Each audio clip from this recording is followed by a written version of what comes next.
नमस्कार मित्रांनो, जसं की तुम्हाला माहिती आहे मी गावी आली आहे त्यामुळे एक दिवस तर फिरायला बनतोच राईट. सो मी फॅमिलीला घेऊन दोन्हीकडच्या फॅमिलीला घेऊन चालली आहे कावळे सात पॉईंटला जो आहे आंबोलीला.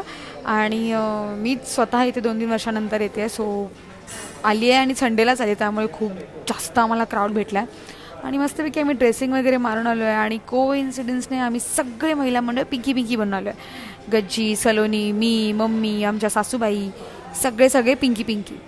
सो सध्या तिकडे आम्ही आल्यावर ना कुठेच गेलो नाही, एका जागेवर थांबलो, थोडी हवेची मजा घेतली आणि सगळ्यांचे केस तोंडावर येत होते. मस्त आम्ही सेट वगैरे करून आलेलो, ती सगळ्यांची केसांची माता झालेली.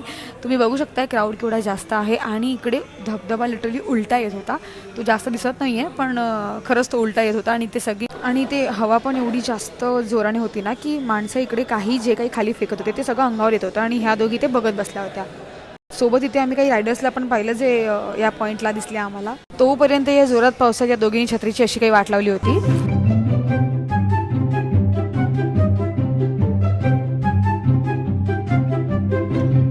हा हा हा हा तुम्हाला दिसतोय तो धबधबा किती सुंदर दिसतोय. लांबून खूप जास्त छोटा दिसतोय पण खूप छान होता. आणि असं पाणी लिटरली बघा खाली पडत नाही आहे, वर उलटं येत आहे. आणि हे जे दिसतंय एवढं क्लिअर ते फॉर अ सेकंड, म्हणजे तुम्ही एक 5-6 सेकंडसाठी क्लिअर होतं, तर दरवेळेस पूर्ण वेळ धुकं होतं.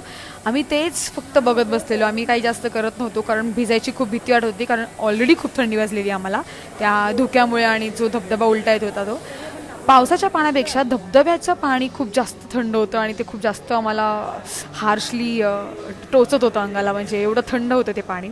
मग आम्ही ह्या गर्दीला इग्नोर केला आणि फोटोज वगैरे काढले, थोडे रील्स पण काढलेत, जे कमीत कमी आम्ही 20 टेक घेऊन कंप्लीट केलं आहे.